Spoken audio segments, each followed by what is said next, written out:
जय हिंद साथियों, स्वागत है सभी साथियों का। जिसमें आज हम इस क्लास में आपको मालूम है कि हम एक नए टॉपिक नई सब्जेक्ट की शुरुआत करने जा रहे हैं, जिसमें आप सभी साथियों का सहयोग जरूरी है। तो अपने सभी साथियों को जोड़ दीजिए, कमेंट कीजिए, मैसेज कीजिए, व्हाट्सएप कीजिए, कॉल कीजिए और सभी साथियों को क्लास में जोड़ लीजिए कि क्लास स्टार्ट हो चुकी है। हम आज इस क्लास में ज्योग्राफी सब्जेक्ट के बारे में देखेंगे, जो कि शुरुआत करते हैं वर्ल्ड ज्योग्राफी से, यानी कि विश्व भूगोल। वर्ल्ड ज्योग्राफी वर्ल्ड ज्योग्राफी में हम शुरुआत करेंगे पहले कॉन्टिनेंट यानी कि महाद्वीप। महाद्वीपों का निर्माण कैसे हुआ, कितने महाद्वीप है, जनसंख्या में सबसे बड़ा कौन है, सबसे छोटा कौन सा है, और क्षेत्रफल में कौन से बड़ा है और कौन से छोटा है। और इसके बाद हम एक एक महाद्वीप को देखकर इनके बारे में राजनीतिक, भौगोलिक, सांस्कृतिक दृष्टि से भी इनकी चर्चा करेंगे और आज तक आई हुई क्वेश्चनों के बारे में चर्चा करेंगे और संभावित आने वाले आगे नेक्स्ट एग्जाम में उनके बारे में विस्तार से चर्चा करेंगे। तो आइए शुरुआत करते हैं वर्ल्ड ज्योग्राफी में कॉन्टिनेंट।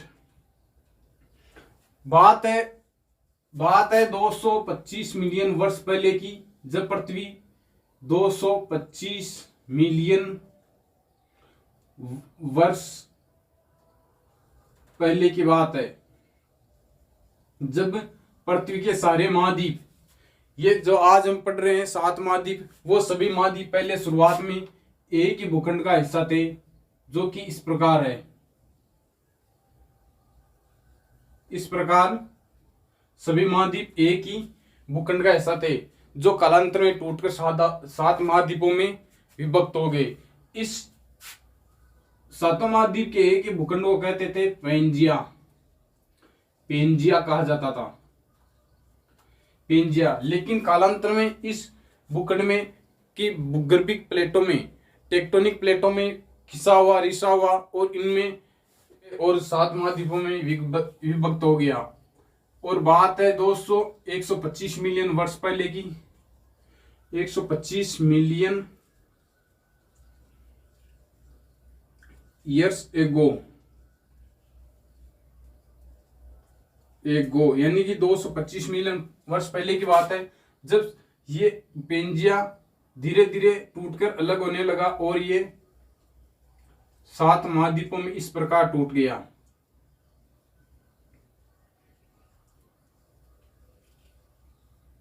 इस प्रकार टूट गया ये 7 महाद्वीपों में।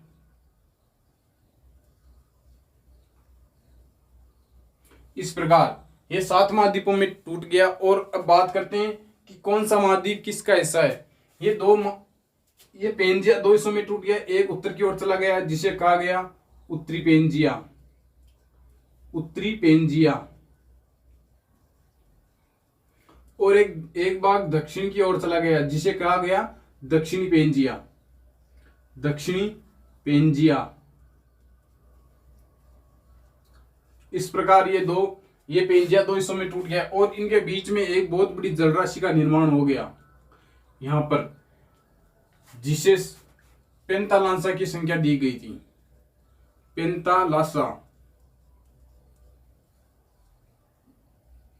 पेंतालासा कहा गया, जो कि एक बहुत बड़ी जलराशि थी। फिर धीरे धीरे इनमें प्लेटों में और खिंचा हुआ और ये 7 महाद्वीप, ये उत्तरी पेंजिया और दक्षिणी पेंजिया अलग अलग हो गए, बिल्कुल अलग अलग होकर और 7 महाद्वीपों में विभक्त हो गए। अब बात करते हैं महाद्वीप किसे कहते हैं। तो महाद्वीप समुद्र तल से ऊपर उठे ये पृथ्वी के विशाल भूखंड है। समुद्र तल से ऊपर उठे हुए पृथ्वी के विशाल भूखंड, पृथ्वी के विशाल भूखंड महाद्वीप कहलाते हैं। इस प्रकार, और महाद्वीपों का निर्माण पेंजिया से हुआ। महाद्वीपों का निर्माण पेंजिया से हुआ। महाद्वीपों का निर्माण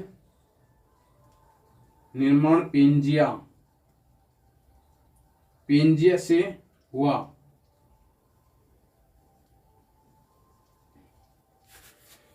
पेंजिया से हुआ, और ये उत्तरी पेंजिया और दक्षिणी पेंजिया। इस उत्तरी पेंजिया को कालांतर में कहा गया अंगारा लैंड, अंगारा लैंड, और इस दक्षिणी पेंजिया को कहा गया कालांतर में गोंडवाना लैंड, गोंडवाना लैंड। इस प्रकार उत्तरी पेंजिया को कालांतर में अंगारा लैंड कहा गया और दक्षिणी पेंजिया को कालांतर में गोंडवाना लैंड कहा गया। भारत गोंडवाना लैंड का हिस्सा है, भारत गोंडवाना लैंड का हिस्सा है, गोंडवाना लैंड का हिस्सा है। 18 करोड़ वर्ष पहले की बात है, जब पृथ्वी के जब भारतीय उपमहाद्वीप इस अफ्रीका से जुड़ा था, लेकिन टेक्टोनिक प्लेटों में खिंचा होने से ये धीरे धीरे खिसक कर और ये हिमालय से जाकर टकरा गया और यहाँ पर एक भारतीय उपमहाद्वीप का निर्माण हो गया। अब बात करते हैं कि महाद्वीपों का निर्माण से संबंधित कोई सिद्धांत है क्या? तो एक भूगोलवेता थे, भूगोलवेता अल्फ्रेड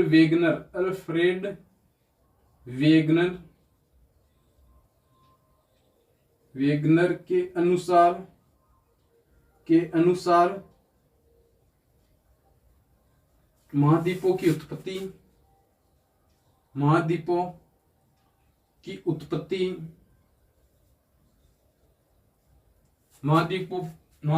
उत्पत्ति महाद्वीपीय विस्थापन सिद्धांत, महाद्वीपीय विस्थापन सिद्धांत,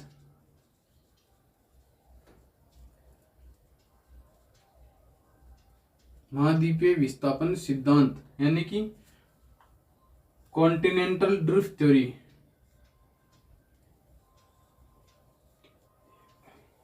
कॉन्टिनेंटल ड्रिफ्ट थ्योरी। यह महाद्वीपीय विस्थापन सिद्धांत दिया, जिसके आधार पर कहा गया कि महाद्वीपों का निर्माण महाद्वीपीय विस्थापन सिद्धांत के द्वारा हुआ। अब बात करते हैं कि कौन सा महाद्वीप वर्तमान में जो 7 महाद्वीप है वो अंगारा लैंड से बने हैं या गोंडवाना लैंड से हैं। तो देखिए, एक अंगारा लैंड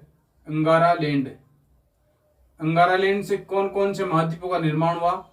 तो उत्तरी America plus Eurasia, Europe plus Asia, यानी 3 महाद्वीपों का निर्माण अंगारा लैंड से हुआ।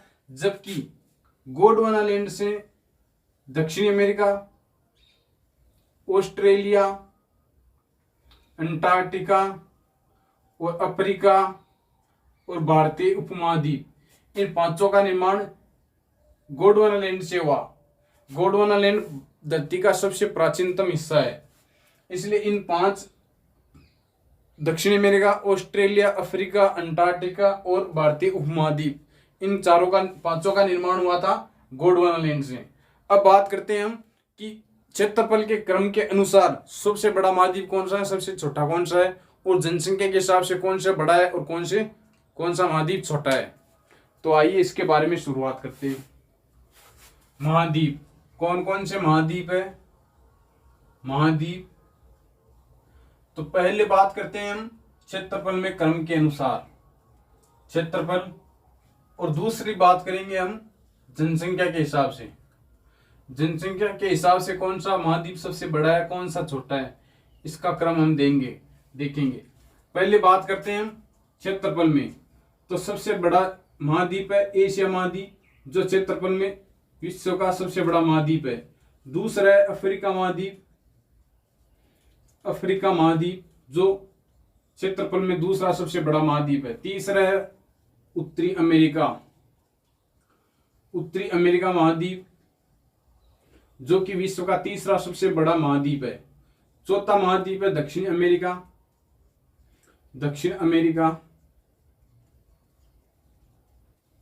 और 5वां महाद्वीप है अंटार्कटिका महाद्वीप। 6वां महाद्वीप है यूरोप, और 7वां महाद्वीप है सबसे छोटा ऑस्ट्रेलिया महाद्वीप। ये सबसे छोटा भी है और जनसंख्या में भी सबसे छोटा है। तो इस प्रकार ये 7 महाद्वीप हुए। अब बात करते हैं हम जनसंख्या के हिसाब से सबसे बड़ा महाद्वीप कौन सा है। तो यही हमारा महाद्वीप एशिया महाद्वीप विश्व में जनसंख्या में सबसे बड़ा है। दूसरा नंबर भी इसी का आता है अफ्रीका का। अफ्रीका भी जनसंख्या में दूसरा सबसे बड़ा महाद्वीप है। तीसरा नंबर आता है यूरोप का। यूरोप जनसंख्या में तीसरा है, जबकि क्षेत्रफल की दृष्टि से यह छठा स्थान है। चौथा आता है उत्तरी अमेरिका। उत्तरी अमेरिका महाद्वीप, जो कि क्षेत्रफल में, जो कि जनसंख्या में चौथा सबसे बड़ा है। पांचवा आता है दक्षिण अमेरिका महाद्वीप। दक्षिण अमेरिका, जो कि क्षेत्रफल में पांचवा सबसे बड़ा है। और छठा स्थान आता है ऑस्ट्रेलिया का। ऑस्ट्रेलिया महाद्वीप जनसंख्या में सबसे बड़ा, छठा सबसे बड़ा है ऑस्ट्रेलिया। और अंटार्कटिका का महाद्वीप का नाम नहीं आएगा जनसंख्या में, क्योंकि यहाँ पर सदैव बर्फ जमी रहती है। ये निर्जन महाद्वीप है, यहाँ पर कोई जनजीवन प्राणी नहीं रहता है। केवल अनुसंधान के लिए वैज्ञानिक प्रयोगशाला स्थापित है, जिसमें लगभग पूरी दुनिया के 1000-2000 आदमी यहाँ रहते हैं और कोई स्थायी जीवन नहीं देता है। यहाँ पर अनुसंधान करते वक्त कुछ महीनों के लिए रुकते हैं, जबकि वो वापस लौट आते हैं। इस प्रकार सबसे बड़ा क्षेत्रफल में एशिया, अफ्रीका, उत्तरी अमेरिका, दक्षिणी अमेरिका, अंटार्कटिका, यूरोप, ऑस्ट्रेलिया, जबकि जनसंख्या में 6 महाद्वीप है। एशिया, अफ्रीका, यूरोप, उत्तरी अमेरिका, दक्षिणी अमेरिका और ऑस्ट्रेलिया।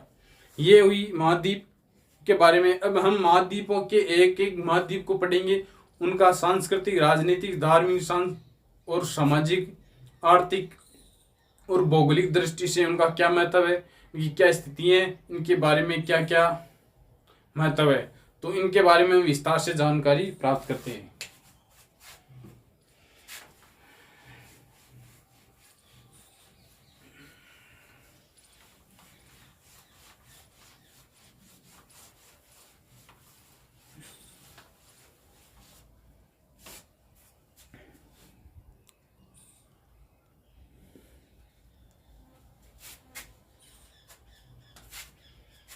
पहले में अब बात करते हैं एशिया महाद्वीप। सबसे बड़ा एशिया कॉन्टिनेंट है, तो एशिया महाद्वीप के बारे में बात करते हैं।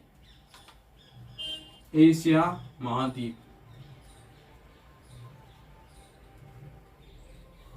पहले मैं एशिया महाद्वीप का मैप बना देता हूं, ताकि हमें इजिली समझ में आ जाए कि कौन सी जगह कहाँ पे, इनका क्या महत्व है और क्या क्लाइमेट है इसके बारे में।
ये एशिया महाद्वीप का मैप है।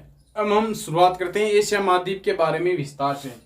तो एशिया शब्द ना, पहले एशिया शब्द हिब्रू भाषा के आसु शब्द से बनाए। हिब्रू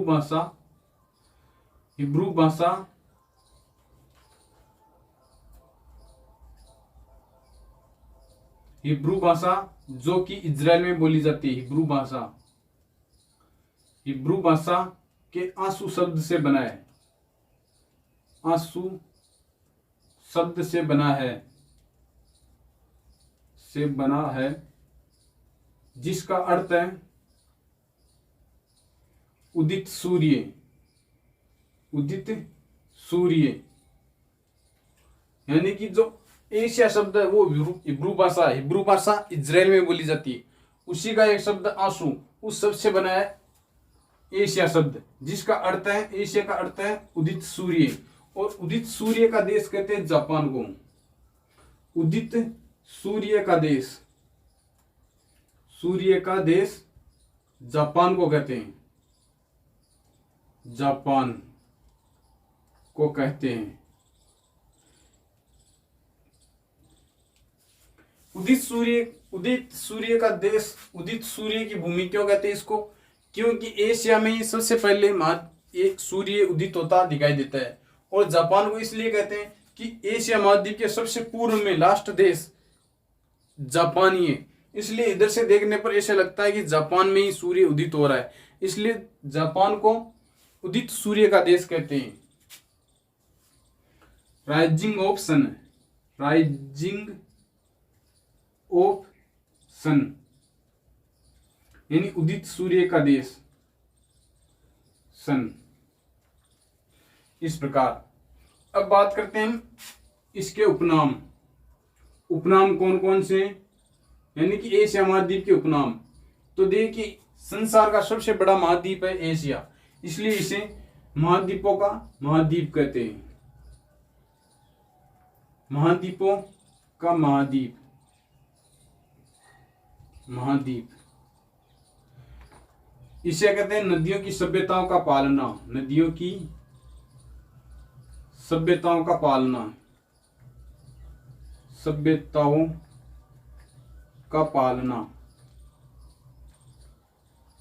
क्योंकि जो विश्व की सबसे सर्वाधिक जो प्राचीन सभ्यताएं वो एशिया महाद्वीप में नदियों के किनारे विकसित हुई, जैसे कि यहाँ दजला फरात नदी के किनारे मेसोपोटामिया की सभ्यता, सिंधु नदी के किनारे हड़प्पा सभ्यता और मोहनजोदड़ो सभ्यता, फारस की सभ्यता, चीनी सभ्यता, इसे सबसे प्राचीन जो सभ्यताएं वो नदियों के किनारे इसी महाद्वीप में विकसित हुई थी। सभी धर्मों की आग भूमि, सभी धर्मों की आग भूमि, की आग भूमि। क्योंकि विश्व के सभी धर्म है, जो पूरे संसार में धर्म है, वो सभी धर्म इसी महाद्वीप में उदित हुए, इसी महाद्वीप में स्थापित किए गए थे, इसलिए इसे सभी धर्मों की आग भूमि कहते हैं। आग यानी उद्भव, जैसे कि सनातन धर्म, बौद्ध धर्म, जैन धर्म और सिख धर्म भारत में, और इस्लाम धर्म सऊदी अरब मक्का मदीना में, और यहूदी धर्म और ईसाई धर्म यहाँ इजराइल की राजधानी जेरूसलम में स्थापित की गई, और पारसी धर्म ईरान में, यहाँ पे ईरान में पारसी धर्म। इस प्रकार जो विश्व के सभी धर्म है वो एशिया महाद्वीप में फैले फूले, इसलिए इसे सभी धर्मों के आग भूमि। पक्षियों का महाद्वीप, पक्षियों का महाद्वीप, क्योंकि सबसे बड़ा है तो जाहिर सी बात है यहाँ पे पक्षी प्राणी भी सर्वाधिक होंगे, तो इसे पक्षियों का महाद्वीप कहते हैं। इसे भूत और भविष्य का महाद्वीप कहते हैं, भूत व भविष्य का महाद्वीप, भविष्य का महाद्वीप। क्योंकि भूत इसलिए कि मानव सभ्य इसी महाद्वीप में आकर सभ्य हुए थे, कुछ सीखा था, प्रयोग किए थे। और भविष्य का इसलिए कि इसमें खनिज संसाधन अपार है, इसलिए इसे भविष्य का महाद्वीप भी कहते हैं। ये 5 तो है इस एशिया महाद्वीप के उपनाम, जो कि महाद्वीपों का महाद्वीप, नदियों की सभ्यता का पालना, सभी धर्मों की आग भूमि, पक्षियों का महाद्वीप और भूत और भविष्य का महाद्वीप। इस प्रकार ये 5 महाद्वीप है। और एशिया महाद्वीप के उत्तर में आर्कटिक महासागर, आर्कटिक महासागर, और दक्षिण में हिंद महासागर, दक्षिण में हिंद महासागर, हिंद महासागर,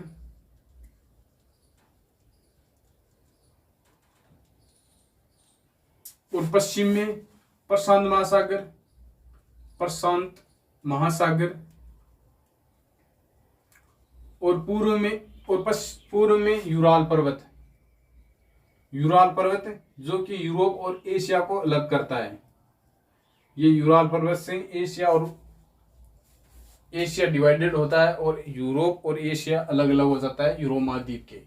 तो इस प्रकार है, उत्तर में अरब महासागर, दक्षिण में हिंद महासागर, पश्चिम में यूराल पर्वत और पूर्व में प्रशांत महासागर। इस प्रकार ये चारों ओर से घिरा हुआ है प्राकृतिक सौंदर्य से। अब बात करते हैं कि एशिया महाद्वीप में कुल देश कितने हैं। कुल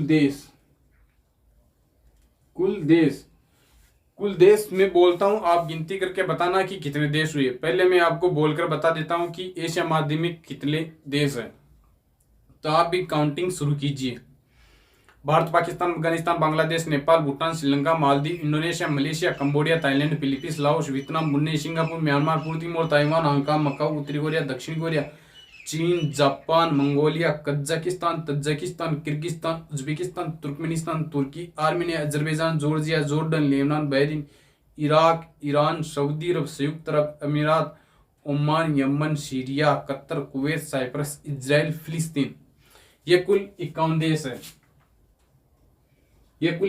है। लेकिन किंतु परंतु बंधु, मेरी बात ध्यान से सुनो। हम एक बचपन में एक कहानी पढ़ा करते थे, एक ग्रीडी डॉग, कक्षा 6, 7, 8 छोटी क्लासों में, एक ग्रीडी डॉग। वही कहानी अभी वर्तमान में पढ़ने को मिल रही है, लेकिन उसमें एक कैरेक्टर चेंज हो गया। उस वक्त कुत्ता था यहाँ पे, लेकिन यहाँ पे है चीन। जमीन का भूखा लालची चाइना, जो कि चाइना की विदेश नीति है वन चाइना पॉलिसी,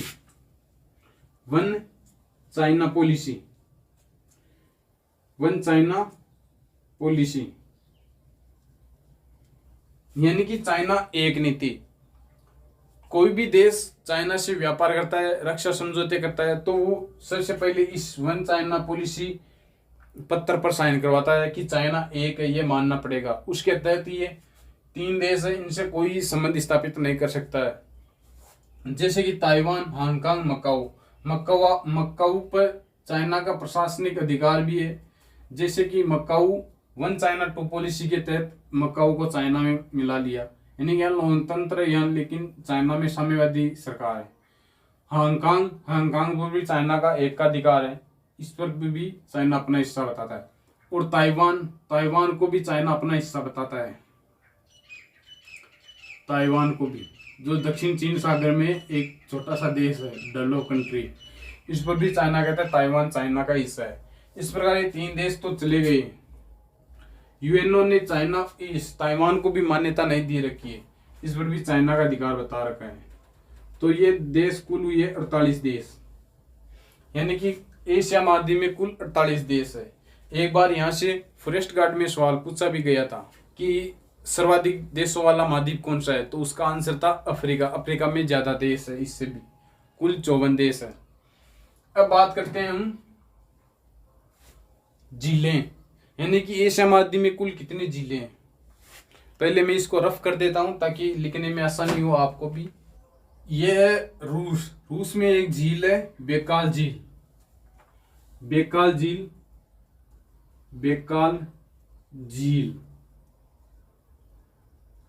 जो कि विश्व की सबसे गहरी खारे पानी की झील है। सबसे गहरी खारे पानी की झील, गहरी खारे पानी की। फिर आता है कैस्पियन सागर झील, कैस्पियन सागर झील।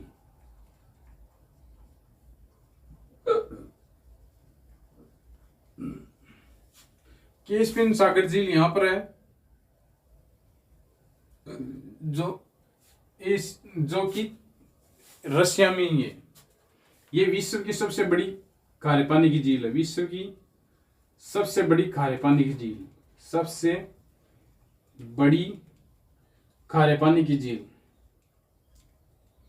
खारे पानी की, जो कि विश्व के सबसे बड़ी खारे पानी की झील है। जो कि विश्व की सबसे बड़ी मीठे पानी की झील है, उससे भी 5 गुना बड़ी है। इसका क्षेत्रफल है 299,394 वर्ग किलोमीटर, वर्ग किलोमीटर, यानी कि ये लगभग राजस्थान के क्षेत्रफल के बराबर है। राजस्थान का क्षेत्रफल है 3,42,239 वर्ग किलोमीटर, यानी कि चाइना ये कैस्पियन सागर लगभग इसके बराबर ही है। तो ये सबसे बड़ी है और विश्व की सबसे बड़ी मीठे पानी की झील है। अमेरिका और कनाडा की सीमा पर, संयुक्त सीमा पर है, बॉर्डर पर सुपीरियर झील जो सबसे बड़ी मीठे पानी की झील है, उससे भी 5 गुना बड़ी ये झील है। अब बात करते हैं मृत सागर झील। मृत सागर झील जो कि इजराइल और जॉर्डन की सीमा पर स्थित है। इजराइल और जॉर्डन की सीमा पर स्थित है। यहां पर जो विश्व की सबसे गहराई पर स्थित है, गहराई पर, यानी कि जो सबसे निम्न स्थान पर है, गहराई पर स्थित।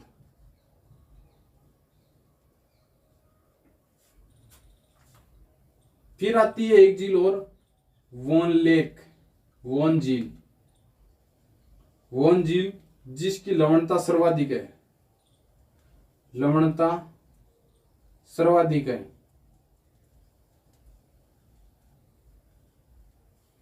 338 लवणता है इसकी, 338 लवणता है वॉन लेक झील की। अब बात करते हैं हम पठार की।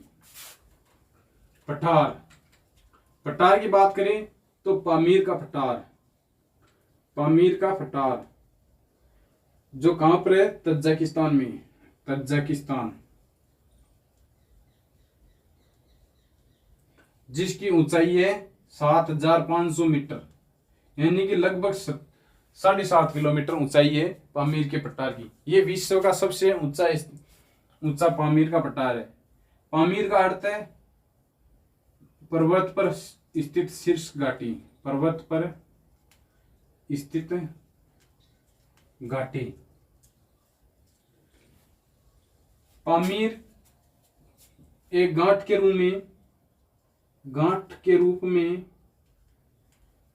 रूप में है, जहां विभिन्न पर्वत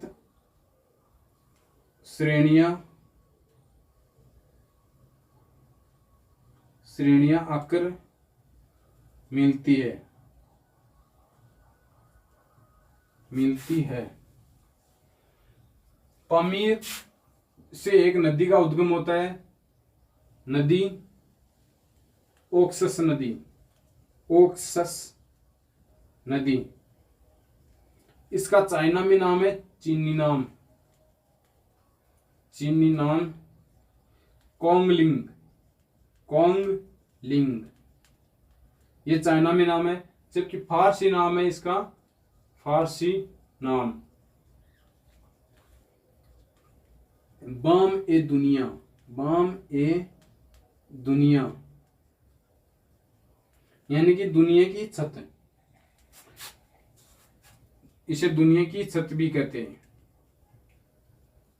इस प्रकार। और यहाँ का जीवन बहुत ही अत्यधिक कठोर है, यहाँ पर जीवन बहुत दुर्गम है, यहाँ की जलवायु शुष्क जलवायु है। अब बात करते हैं तिब्बत का पठार। तिब्बत का पठार यहाँ पे है, तिब्बत में, जो क्षेत्रफल में सबसे बड़ा है। तिब्बत का पठार जो कि विश्व में सबसे बड़ा, क्षेत्रफल में बड़ा पठार, जो कि उत्तर में टकलामकान में, हिमालय से लेकर टकलामकान रेगिस्तान तक फैला है। हिमालय से लेकर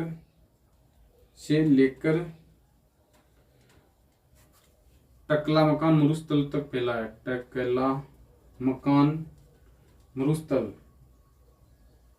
मरुस्थल तक फैला हुआ है।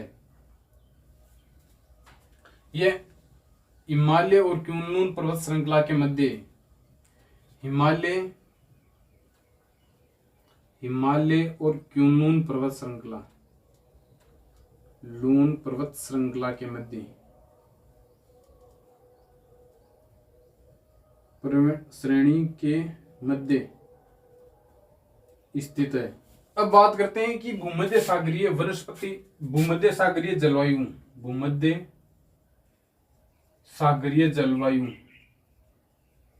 सागरीय जलवायु वाले देश। 5 देश है जो एशिया में भूमध्य सागरीय जलवायु से, मानसून से वर्षा होती है। भूमध्य सागरीय जलवायु वाले देश मतलब कि हम बात करते हैं कि भारत में कौन सी जलवायु से वर्षा होती है, तो बंगाल की खाड़ी शाखा से और अरब सागर की शाखा से भारत में वर्षा होती है। उसी प्रकार भूमध्य सागर से की जलवायु से किन देशों में, एशिया के किन देशों में वर्षा होती है, तो इसमें 5 देश है। एक तो है साइप्रस, इजराइल, टर्की, लेबनान और जॉर्डन। ये 5 देश है जो भूमध्य सागरीय जलवायु से प्रभावित है। और अब बात करते हैं हम एक एक देश के बारे में, एक एक विस्तार से जानकारी। पहले मैं इसको रफ कर देता हूं। पाकिस्तान, पहले इसकी बात कर लेते हैं। पाकिस्तान को कहते हैं नहरों का देश। पाकिस्तान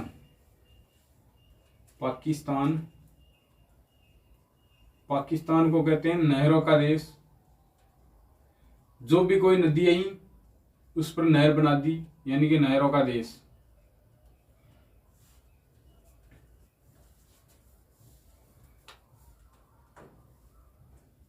दूसरा आता है बांग्लादेश। इसी में एक बंदरगाह है, ग्वादर बंदरगाह, जो चाइना स्थापित कर रहा है, चीन द्वारा निर्मित।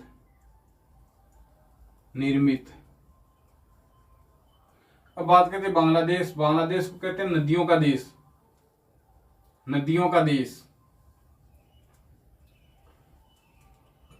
ये जूट उत्पादन में प्रथम स्थान है। उत्पादन में प्रथम स्थान बांग्लादेश का है। तीसरा आता है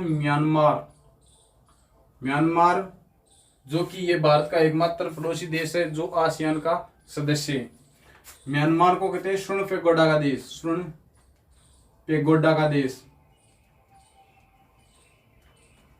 स्वर्ण पेगोडा का मतलब, पेगोडा यानी स्तूप, वो जो बौद्ध मंदिर होते हैं, बौद्ध स्तूप, उनको कहते हैं पेगोडा। तो यहाँ पर जो भी स्तूप है वो गोल्डन कलर के हैं, इसलिए दूर से देखने पर ऐसा लगता है कि सोने की स्तूप है, सोने की पेगोडा है, इसलिए स्वर्ण पेगोडा का देश कहते हैं, पेगोडा का देश। अब बात करते हैं हम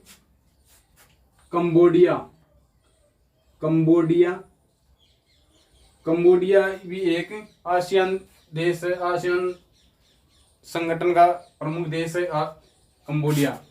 कंबोडिया में एक स्थित मंदिर है, अंकोर वाट का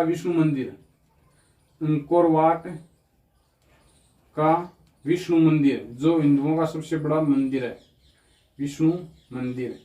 ये हाल ही में एग्जाम हुए थे राजस्थान पुलिस के, उसमें सीधा क्वेश्चन पूछा गया था कि अंकोर वाट का विष्णु मंदिर कहाँ पर है, तो उसका आंसर था कंबोडिया। अब बात करते हैं इंडोनेशिया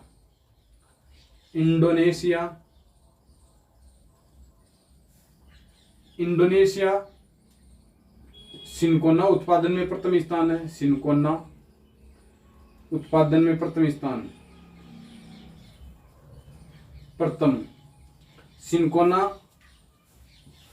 नामक पादप से, एक प्रकार का पादप है, इसके रस से रबड़ बनाया जाता है, प्राकृतिक रबड़। तो ये सिनकोना उत्पादन में प्रथम स्थान है। और द्वीपों में 18,000 द्वीप है इसके, जो कि सर्वाधिक द्वीपों वाला देश है, द्वीपों वाला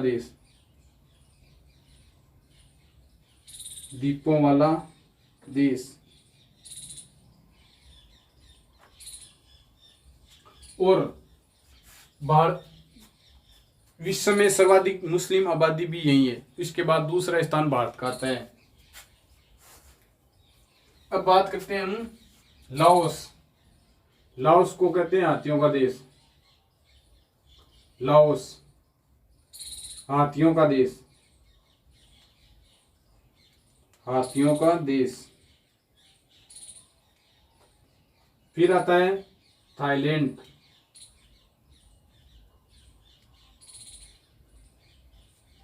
इसको कहते हैं सफेद हाथियों का देश।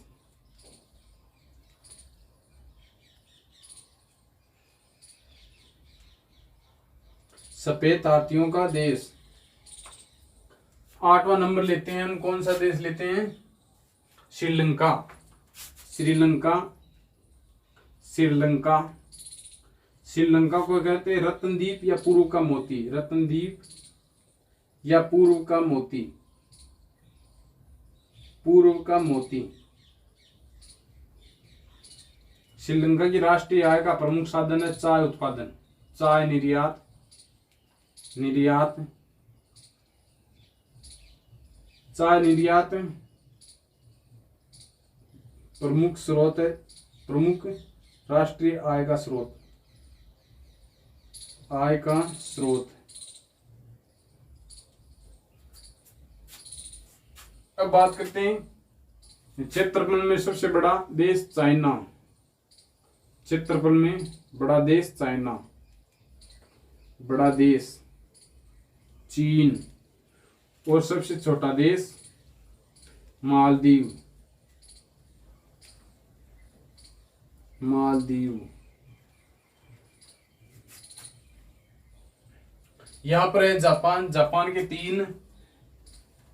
4 द्वीप है। एक तो होक्काइडो, एक होन्शु, एक शिकागो, एक कोन्शु। ये उत्तरी द्वीप है, उत्तरी द्वीप। और ये दक्षिणी द्वीप है, ये मध्य में है कोन्शु द्वीप। शिकायू कोन ओन्शु, ओन्शु द्वीप है ये। इसको बोलते हैं होक्काइडो, होक्काइडो, होक्काइडो, कोन्शु, शिकायू और क्यूशु, क्यूशु।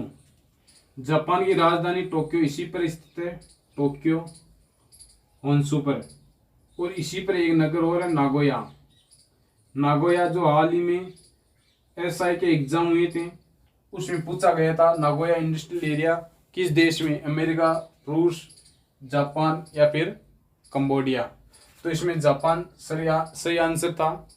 और नागोया में एशियाई खेल आयोजित होंगे, एशियाई खेल, 20वें एशियाई खेल 2026 में नागोया में प्रस्तावित है, जो कि एशियाई खेल होंगे। 2018 में 18वें एशियाई खेल हुए थे इंडोनेशिया, और 2022 में होंगे होंगजांग चाइना में। नागोया में 20वें एशियाई खेल 2026 में आयोजित होंगे। और 21वें एशियाई खेल दोहा, कतर की राजधानी दोहा में या फिर रियाद, सऊदी अरब की राजधानी रियाद में प्रस्तावित है। इस प्रकार। और यहाँ पे उत्तरी कोरिया और दक्षिणी कोरिया, यहीं पर ताइवान है। और जनसंख्या में प्रथम स्थान है चाइना का, चीन का प्रथम स्थान है, चाइना का प्रथम स्थान है। और चाइना का जनसंख्या में प्रथम स्थान है, पूरे विश्व में जनसंख्या में प्रथम स्थान चाइना का है, जबकि दूसरा स्थान भारत का है, दूसरा स्थान भारत। और वैसे भी चाइना ने क्या तरक्की उखाड़ ली, जनसंख्या में प्रथम स्थान होकर सर्वाधिक बच्चे पैदा करने, सर्वाधिक शादियां करने का रिकॉर्ड तो एक हिंदुस्तानी का नाम है। और वैसे भी भारत ने ज्यादा तरक्की खाने में और जनसंख्या में, दो ही चीजों में तरक्की की है। मैं आपको बताना चाहूंगा, वो हनुमान जी सूरज को खा के ब्रेकफास्ट के चक्कर में, कानूड़ा सुदामा के चावल खा के 3 लोग की टक्कर में, और अपन भी मंदिर जाते हैं तो प्रसाद रखते हैं हाथ में, और गणेश जी तो सदा मोदक रखते हैं हाथ में। अपने तो यहाँ चपड़ासी हो चाहे अफसर, आम आदमी हो चाहे ईश्वर, सबको खाने का रोग है, किसी को चुटपुट तो किसी को छप्पन भोग। मैं आपको बताना चाहूंगा, वो अमेरिका से वैज्ञानिक आया, उसने जलेबी देखी, उसने कहा इसमें ना बेल्डिंग है ना शोल्डिंग है, इसके अंदर चाशनी घुसी कैसे। वो रिसर्च के लिए उसे अमेरिका ले गया और बाकी 2 वैज्ञानिकों को दिखाया और उसने कहा कि ये जलेबी है, इंडिया से लाया हूं, इस पे रिसर्च करे, इसमें ना बेल्डिंग ना शोल्डिंग है, इसके अंदर चाशनी घुसी कैसे। उन्होंने 2 वैज्ञानिकों मिलकर उसको पीटा और कहा कि ये नई समस्या तू ले आ। 2 साल पहले वो अपना माइकल जैक्सन गया था जो कि समोसा लेकर आया, हमें आज तक मालूम नहीं चला उसके अंदर आलू घुसा कैसे, और नई समस्या ये तू ले आया। इसलिए जलेबी जैसी कॉम्प्लिकेटेड मिठाई हम इंडिया के लोगों ने बनाई। फिनी की वायरिंग तो नासा के वैज्ञानिकों को समझ में नहीं आई। बिना टिक मशीन के इमरती पर कर देते कढ़ाई और बिना ड्रिल मशीन के घेर में छेद कर देता अनपढ़ हलवाई। तो इसलिए भारत विश्व गुरु था, विश्व गुरु है और विश्व गुरु रहेगा, क्योंकि भारत ने सबसे ज्यादा खाने में ही तरक्की की है, खाने में या जनसंख्या में। और ये चाइना है, इसका एक है ये यहाँ तुर्कमेनिस्तान है, इसका पूर्वी हिस्सा चाइना अपना बताता है और कहते हैं ये चाइना का भाग है। भारत का ये अक्साई चीन है, ये इस पर भी चाइना ने अधिकार जता रखा है और कहता है ये चाइना का हिस्सा है। तिब्बत को पूर्ण रूप से चाइना में मिला लिया है और यह अरुणाचल प्रदेश है, इसको चाइना अपना दक्षिण तिब्बत मानता है। और मक्काओ को तो पूर्ण रूप से घटा गया और हांगकांग को भी पूरी तरह से घटा गया और ताइवान पर इसका पूर्ण अधिकार करने की कोशिश है, जबकि यहाँ पर लोकतंत्र है और चाइना में साम्यवादी सरकार है। तो चाइना इस वक्त पे अधिकार जताना चाहता है। यह दक्षिण चीन सागर पर भी चाइना अपना हिस्सा बताता है, अपना क्षेत्राधिकार। और यहाँ है मंगोलिया का ही कुछ हिस्सा चाइना ने दबा लिया है। इस प्रकार चाइना अपने चारों ओर से हर क्षेत्र को निगल रहा है। तो इसको चाइना को कहते हैं ड्रैगन का मतलब अजगर, जो खाता नहीं है, निगल जाता है, इसलिए इसको ड्रैगन कहते हैं। एक बार क्या हुआ था कि यहाँ पे रशिया का एक छोटा सा द्वीप है, यहाँ सक्कालिन द्वीप, जो कि तेल के विशाल भंडार माने जाते हैं, यहाँ पर तेल के लिए प्रसिद्ध क्षेत्र है। तो चाइना ने इस पर भी अपने लोगों को भेजना शुरू कर दिया और कहा कि ये चाइना का हिस्सा है। तब भयंकर युद्ध हुआ, मुंह तोड़ जवाब दिया रूस ने और परमाणु बम होने वाला था, तब तक बीच में अमेरिका आ गया और युद्ध को रोक दिया। लेकिन उसके बाद चाइना ने वापस मुड़कर रूस की तरफ नहीं देखा। इसलिए देखो यहाँ पर गलवान घाटी में भी पिछले साल हड़प हुई थी, सेना के बीच में हाथापाई हुई थी। तो भारतीय सेना ने चीनी सैनिकों को बहुत बुरी तरह से तोड़ा था, बहुत बुरी तरह से फोड़ा था। इसलिए ये अब वापस 5-10 साल तो ये इधर से देखेंगे नहीं। हालांकि थोड़ा बहुत कंट्रोवर्सी चल रही है सीमा पर, तो वो सोल्व हो जाएगी, लेकिन वो इस तरह से हिंसा नहीं करेंगे, क्योंकि पिछली बार ये पूरी तरह से मार खा चुके हैं। ये कुछ मरुस्थल है, उनके बारे में चर्चा करते हैं। ये है मंगोलिया और चाइना के बीच में गोबी का मरुस्थल, जो विश्व का सबसे ठंडा है। ये है भारत और पाकिस्तान, इनके बीच में एक मरुस्थल रेगिस्तान, थार का मरुस्थल। ये एकमात्र विश्व का मरुस्थल है जहां पर जनता निवास करती है। फिर ये आता है ईरान में एक मरुस्थल है दस्त-ए-कावीर, जो कि ईरान का सबसे बड़ा है। इसको विश्व विरासत सूची में शामिल किया गया। एक ईरानी एक और है दस्त-ए-लूट, जो ईरान का दूसरा सबसे बड़ा मरुस्थल है। और विश्व की सबसे ऊंची जगह और सबसे नीची जगह एशिया महाद्वीप में, विश्व की सबसे ऊंची जगह माउंट एवरेस्ट नेपाल में, हिमालय पर्वत श्रृंखला में सबसे ऊंची चोटी, जिसकी ऊंचाई है 8,848.86 मीटर। जबकि विश्व का सबसे निम्न स्थान यहाँ पे फिलीपींस के निकट ही है गुआन द्वीप के पास में स्थित है मेरियाना ट्रेंच, जो कि विश्व की सबसे गहरी खाई है। मेरियाना ट्रेंच यानी मेरियाना खाई, जिसकी गहराई है 1103 मीटर, यानी 11,033 मीटर गहराई है। आप कल्पना कर सकते हो कि माउंट एवरेस्ट को अगर इस गर्त में उतारा जाए तो भी ये बहुत गहरी होगी, 3-3.5 किलोमीटर और रह जाएगा नीचे। तो इस प्रकार ये अफगानिस्तान में मैत्री बांध बनाया जा रहा है, जो जून 2016 को उद्घाटन हुआ था। मैत्री बांध या कह सकते हैं सलमा बांध, जिसका उद्घाटन प्रधानमंत्री नरेंद्र मोदी ने किया था। हाल ही में एक समझौता और हुआ था जिसे कहते हैं लालंदर बांध, लालंदर या सहतूत बांध, सहतूत बांध। तो 9 फरवरी 2021 को ही 9 फरवरी 2021 को ही इसके बीच समझौता हुआ था।